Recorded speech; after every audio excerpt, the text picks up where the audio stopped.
The results of the 2018 midterm elections show that a blue wave did not materialize in Florida. In Brevard County, we had high-profile races that also ended with the GOP winning, while Democrats picked up some nonpartisan seats. Welcome to I Am Brevard. I'm Isadora Rangel. In today's episode, radio host Bill Mick of WMMB and I went over the results of the governor's and U.S. Senate races. We also talked about our newly elected county commissioner and the outcome of the 12 constitutional amendments. Bill Mick, welcome on the show again. Thank you. Good to be here.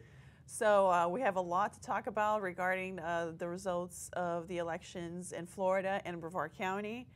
Just as a recap, Ron DeSantis is our new governor here in Florida.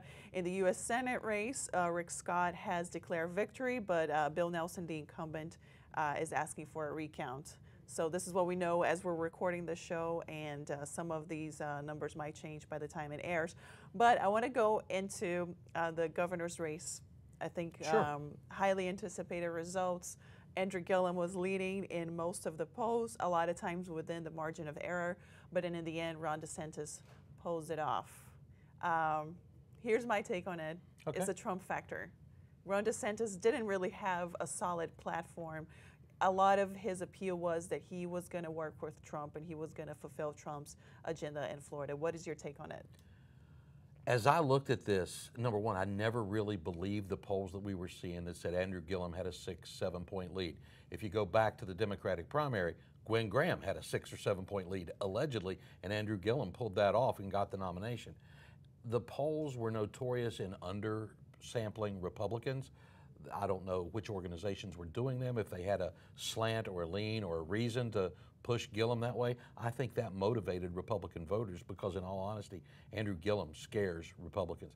His policies are nothing short of socialist, and the expense that it would have cost the state, as much as all of us, we talked before the show, would like to see teachers make a great wage, his plan was pie in the sky. It wasn't going to happen, no way to pay for it. Other plans that he had, no way to pay for. And while he was a very eloquent speaker and he was quippy during debates, the last debate where you were down in South Florida as part of the panel, he said a lot but didn't have any message. Gillum, I'm talking about. Ron DeSantis, I thought, was very much on point that night, and at one point got just a little bit contentious when he looked at the moderator and said, how am I supposed to be in somebody's head knowing what they're thinking? But he reeled that back in really quickly, stuck to the issues, stuck to his point that Andrew Gillum was married to corruption in Tallahassee, and all of that is not played out yet. And as much as Andrew Gillum wanted to say, the FBI's told me I'm not a target, the FBI is not in the habit of telling the targets who they are. Yeah. So there was a credibility issue there, and there were stark policy differences between these two. If we like what we've seen Florida do for the last 8 years, and while I may not be Governor Scott's biggest fan, and he's probably not mine, I've been critical of him at times, we've had a good economy in Florida over the last 8 years, and Ron DeSantis is the best chance we had of keeping that going. And some of the comments attributed to Andrew Gillum during the last 2 weeks of the campaign, while people were out early voting, while mail ballots were being sent in, came up with this anti-law enforcement. If the moment a policeman pulls a weapon, he's out of control and he's gone too far. Well, live in those policemen's shoes. We don't ask them to go to work to sacrifice themselves. There's a big law enforcement pushback against Andrew Gillum, and I think that was a factor too. Yeah, and going back to Trump, I think Ron DeSantis was probably the candidate that Trump campaigned the most. Trump was very he's the candidate that Trump made. Yeah, absolutely. Exactly. Yeah. And I don't think there would be a Ron DeSantis without Trump. I mean, you saw his commercials in the primary with his children building the wall, and how he trounced Adam Putnam, who was supposed to be the next Florida governor. Then Trump comes to Florida leading up to the election, does rallies in Southwest Florida, and we see huge turnout there. It's very interesting how those two things go hand in hand. Well, there's no doubt there's a Trump influence in what happened with Ron DeSantis. I'm glad there was. And while mainstream media nationally tried to paint this as a Donald Trump versus the Democratic establishment, and led last week by Barack Obama, all of a sudden he's out doing campaigning like President Trump was, notice that all his candidates got beat, which is kind of interesting. And I'm surprised the president hadn't tweeted that yet. But the Trump influence was good, but this was a tale of two vastly different candidates Absolutely. on polar opposites of where they live philosophically. I think Ron DeSantis' wife's campaign ad on TV was the strongest of his ads. I don't think he had the best ground game in the world. I would not have been surprised had he lost, but I'm glad he didn't, and it's where we are. But if the Trump factor is so big, why is the Rick Scott, Bill Nelson race as tight as it is? Very interesting. And may not be decided by the time this airs. So I think what it shows that the fact that that U.S. Senate race is so close, and Ron DeSantis has already, declared victory, is that some people who voted for DeSantis also voted for Bill Nelson, potentially. And that's and that's just very interesting. Both of these races, though, I mean, the DeSantis win is by about a point as we see it. Exactly. And while there are still votes to come in, there are 10 days that overseas military ballots can still come back in and be counted. Provisionals won't be counted for another 2 days. That'll be Friday of the week we're recording. So that'll be last Friday now that the provisionals will be counted. That could take something into or out of the margin that would require a runoff or a recount. But that 0.5% that triggers a recount, that it's within that margin for the Senate race, and we just don't know yet. Yeah, so very disappointing night for Democrats in Florida. And in Brevard County, they won a couple of seats. But in Florida, Democrats did pick up 2 congressional seats. But overall, I mean, I think just how will Democrats now regroup if Bill Nelson indeed loses to Rick Scott? Leading up to 2020, it seems that Florida is more red than we thought it would. But you still think that Florida is purple? I don't think we're red at all. I think that both of those races in particular show that we are a purple state. When you're talking about the governor being selected by about a point and the U.S. senator being selected by less than that, that's about as even as you can get. We're bright purple. We're not red or we're not blue anymore. The question is, can these people who've been elected now work together for the good of everybody, as opposed to being the hard line, rough talking, I'm conservative and you're not, and I'm a liberal and you're not. You got a job to do. Go do it. We understand you're going to disagree. Find the path that gets the right things done for Florida, the county, or whatever jurisdiction you've run in. Yeah, and let's talk about Brevard County for a minute. Sure. Democrats, we've talked about this before, they reorganized after 2016. They had a lot of volunteers, people knocking on doors. They did win a school board seat, which happens to be nonpartisan, but as we talked about before, there are no more nonpartisan races. Mm-hmm. They won a seat in Palm Bay on city council, but that's pretty much it. They had high hopes for Mel Martin, who was running for the Florida Senate. They were hoping to beat Randy Fine in a district that is the most Democratic-leaning district in Brevard. Mm-hmm. They lost those 2 key races, as well as a race for the county commission. What do you think the missteps were here, or was it just a matter of Republicans being so enthusiastic and turning out? There was certainly enthusiastic turnout. I believe there was enthusiastic turnout from both sides. At the moment in Brevard, this is just a fact of the numbers, the way elections have fallen in Brevard. In almost all of the 20 years that I've been watching and talking this game, it's basically a 60-40 split or somewhere within reasonable margins of that. Republicans turn out and you get a 60% tally for your win. For the most part. Coach Placencia in District, 50? 55.32 to 44.68, ballpark. Tyler Soroy, big win for him, 57.75, the last margin I had, and this may change a little bit, but Mike Blake at 42.25. That's fallen within a normal range here. Yeah. Thad Altman blew it out of the water with 63.73 over Sita McGee. Very, very Republican district, and Thad Altman is well known across Brevard. You know, Sita has run for several offices, and I have found her, at least in her first run, she ran for school board, and I'd ask her in an interview on the show, what do you want to do if you're elected to the school board? And the answer was bring jobs to Brevard. Whoa, excuse me, do you know what you're running for and what the job is? And I've not seen her gain much more substance since then. Randy Fine at 55.09%. Had the biggest challenge of anybody. Running against Phil Moore. Because Phil Moore had 44.91%, and that's an 11-point difference basically, 10-point difference basically. And let's talk about Randy Fine. You say that he has angered a lot of Republicans because of his inflammatory rhetoric. He's meddled in county commission business, even with the school board. If you don't agree with Randy Fine, he attacks you. Yeah, and that has happened to you and Absolutely. to Florida Today as well. Absolutely. And critic. I think that's a sign of what's wrong with our politics today. I think we've seen some signs of that rumbling off in the District 2 County Commission race. Brian Lober could have been a gracious winner and chose not to. He went out on Facebook with a nani nani boo boo kind of post that just said, "Here I am and I'm going to knock you down." Be more classy than that. Have some professionalism about what you're doing. And I think we're seeing the degradation of the political discourse in the county because of things like that. This is not personal about you, the representative. It's about policy and policy ideas. And Randy Fine went scorched earth on several people in the county. Including a county commission race. County commissioner, the state attorney, the sheriff, until he learned to back down from Wayne Ivey because he ain't going to take that.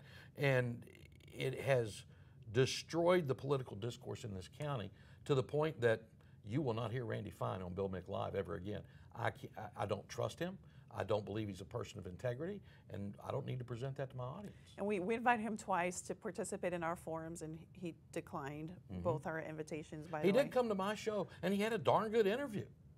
But it is the most tense interview I've had probably in 10 years. So what is AC Brian Lober? I mean, he ran some of the most vicious attack ads, especially in the primary against former Commissioner Chuck Nelson.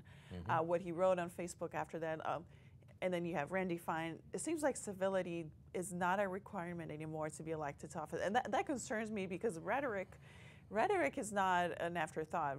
Rhetoric, I think, in my view, matters still. I don't disagree with you. What I really believe is that we have people who have had success in other aspects of their lives, who decide to get in and run for office. It's a new world for them. They're arrogant enough to believe they don't have anything to learn, and they come into this with the same bullheaded mentality that they've had in their personal lives elsewhere. There is some decorum to be had, and once you're elected to represent everybody in whatever district you have just been elected to, and you have to sit down and talk to and work with people who have different perspectives than you do. One of the things that my mentor in radio taught me is that what you do with the earphones is just as important, maybe more important than what you do with the microphone. You have to listen to people to be able to gain understanding and perspective that may not share your point of view, but may give you a different light on something that leads you to a better decision, even if you still disagree with the person.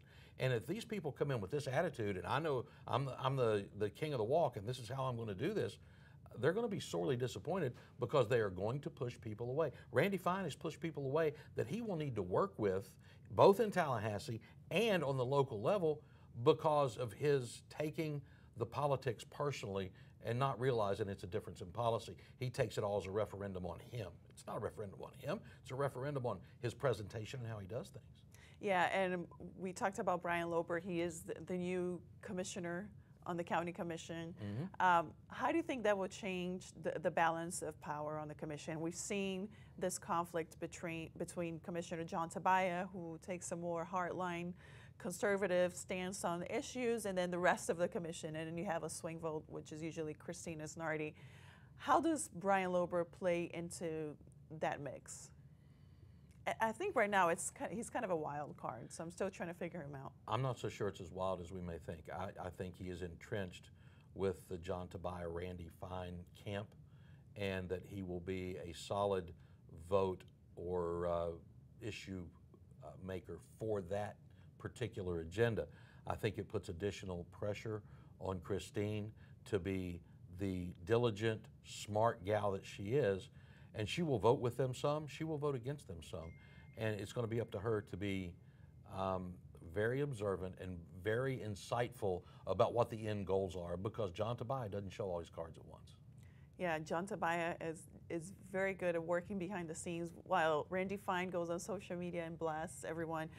John Tabaya is very quiet, and he's doing his things, and he's bringing up proposals to the county commission that he knows he can use later on against his opponent. So he's a smart politician, very shrewd politician, I think. Yeah, I don't deny that. So let's talk about some of the national results. Obviously, Sure. Florida, our cabinet will likely be Republican, although there is an automatic recount in the Commissioner of Agriculture race. But nationwide, Democrats have retaken the House of Representatives. They have picked up at least seven governor mansions across the country. What does this mean for Trump, having the Democrats control the House? My fear is it's just going to be 2 years of, a lot of fighting and a lot of rhetoric from both sides and not a lot getting done. What is your take on this? My take is that it was not a referendum on Donald Trump. And I know a lot of the media want to press it that way. These elections were very local for these folks. And yes, the activists who come in nationally come in and throw money and throw ads and those types of things. But I'm not worried about the House being under Democratic control.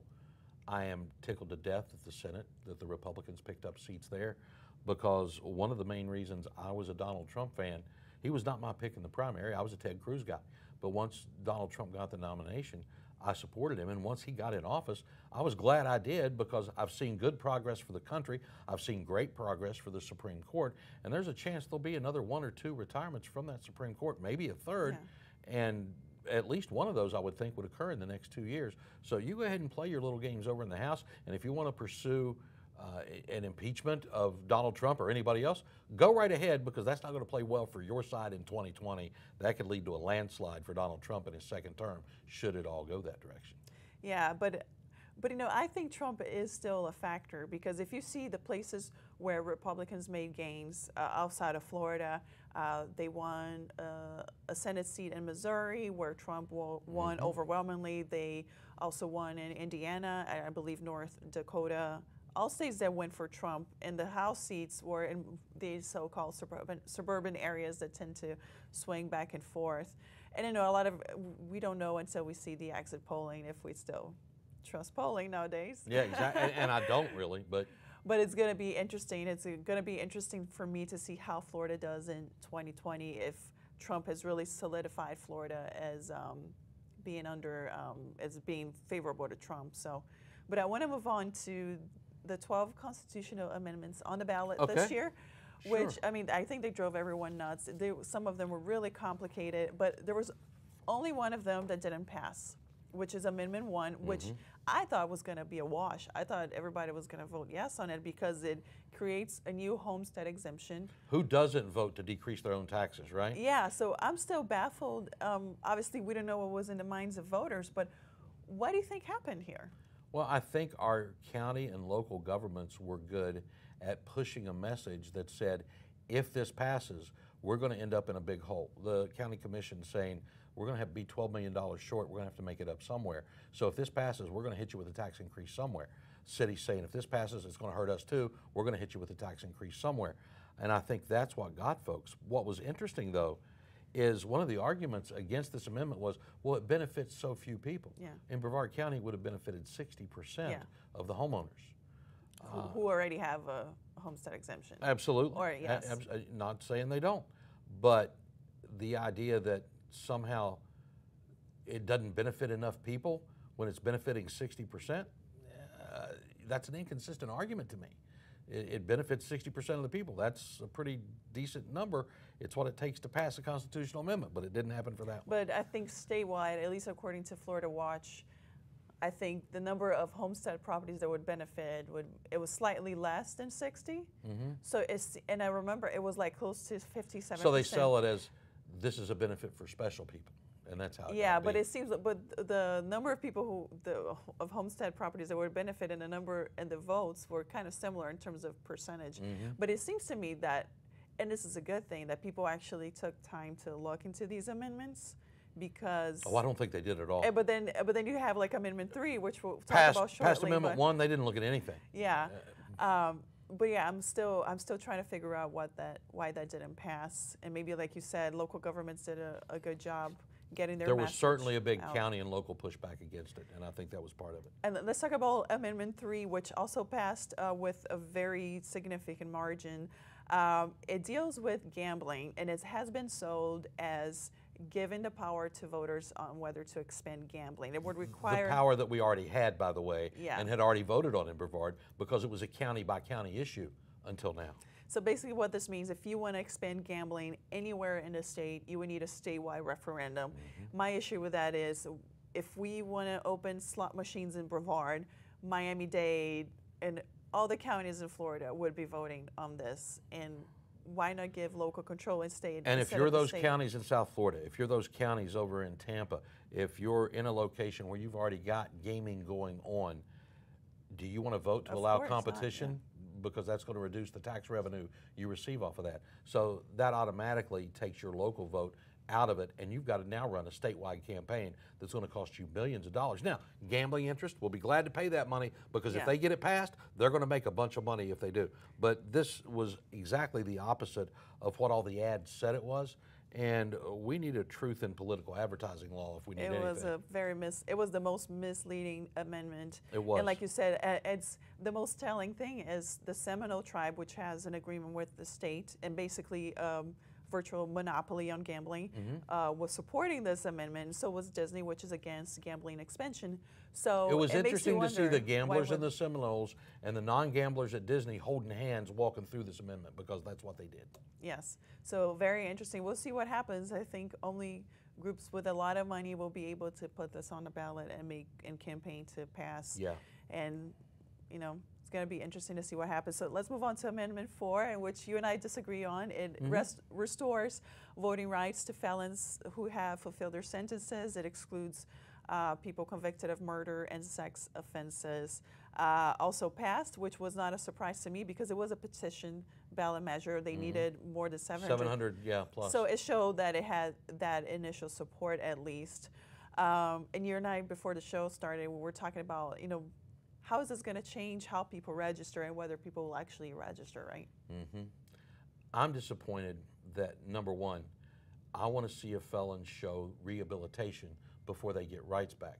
Don't tell me it doesn't work, because we had a candidate for mayor in Cocoa who's a multi-state felon who got his rights back and was running for mayor in Cocoa on a pretty good platform of, I want to reform this community and here's how. And it was a law and order platform, which was pretty cool. I'm glad to hear that. He didn't perform necessarily well, but maybe better than some would have thought. So that was interesting to see. But it exempts the wrong people. The murderer casting a ballot doesn't bother me at all. The sex offender casting a ballot doesn't bother me at all. Why them? Because those are flashy crimes that sound horrible, and those people shouldn't be allowed to vote. You know how I don't want to vote? The elected official who's convicted of corruption, the police officer who violated his oath and committed criminal acts. I don't want them to ever vote again. They've shown that they can't be trusted. But we did this blanket thing, except for murderers and sex offenders, like that's going to make it great. We were already under court order by a federal judge to amend the system that was in play, which was horrendous, admittedly, that there needs to be a panel. They need to meet regularly, maybe quarterly, in order to review applications for restoration of rights. And it's a very subjective process. Yeah, if the governor but there likes needs to be a multiple panel, yeah. because right now it's just like 3 members of the cabinet, right? Yeah. No, it needs to be a broader panel. The Division of Corrections, the FDLE, maybe some county sheriffs and the like, and defense attorneys, you know, state attorneys and public defenders. Let them get together, have a panel, and say, look, this guy is reformed. He deserves his rights back. Let him have them. But this automatic restoration is a train wreck for especially our supervisor of elections. How are they supposed to keep track of who's eligible now and who's not? How do they know? Well, I've served my sentence. I'm done. Check the box. Okay, I believe you, because you weren't a felon or anything in your life. Yeah, and other amendments that also passed, you have it here, Amendment 5, which requires a 2/3 vote in the legislature to pass any tax increases. Again, I'm not surprised. I was in favor of that. Anything that restricts the legislative ability to raise taxes without a pretty tall hurdle, okay, fine. That way you got consensus among most of the legislature, which will require some opposition votes if you're the party in control to make it happen. I think that is going to push cooperation, really. And if Andrew Gillum had been elected, this is a moot point now, it would have made his life a lot harder. It was a defensive move, absolutely. Yes. I liked it. And that was put in there as a way for the Republicans to protect themselves if they ever lose the majority, and it's a way to give that minority more power. So also, some of the amendments that were bundled by the Florida Constitution Revision Commission were very confusing, but they all passed. I was shocked And to this see is that. where I don't think the voters paid attention to what Yeah. was there. I think the Constitution Revision Commission did a severe disservice to the state by bundling these items together. They had probably 24 items that they wanted to put on the ballot. Instead, they put 8 amendments together and had 3 or so measures in them. They each deserved a yes or no, but more importantly, most of them deserved work by the legislature, whose responsibility it is to craft law. We're legislating through constitutional amendment, and we shouldn't be doing that. That's a guiding document for how government works, and that was a bad idea. Yeah, and I think that the most disingenuous thing is that they put what you call a cookie in there, something really nice that everybody likes, so that way you get support for everything else that comes attached to that. I think, yeah, like you said, it is a disservice. The only bundle amendment that we endorsed was the one dealing with offshore drilling, banning offshore drilling and indoor vaping. Because that and vaping are so closely related. Good call. Well, but the smoking ban already is in the Constitution. At least I think that's our sort of excuse. But interesting to see that the ban on greyhound racing passed. Yeah, let's get to 10 before you get to that, because I thought Amendment 10 was a good one. It was actually about form and function of government, and now all the sheriffs, all the what we call constitutional officers here in Brevard, they will be elected statewide, and it will be consistent from county to county, and those people are directly accountable to the voters. I think that was a good move in Amendment 10. But Amendment 10 also does a bunch of other things that are, that sounds silly.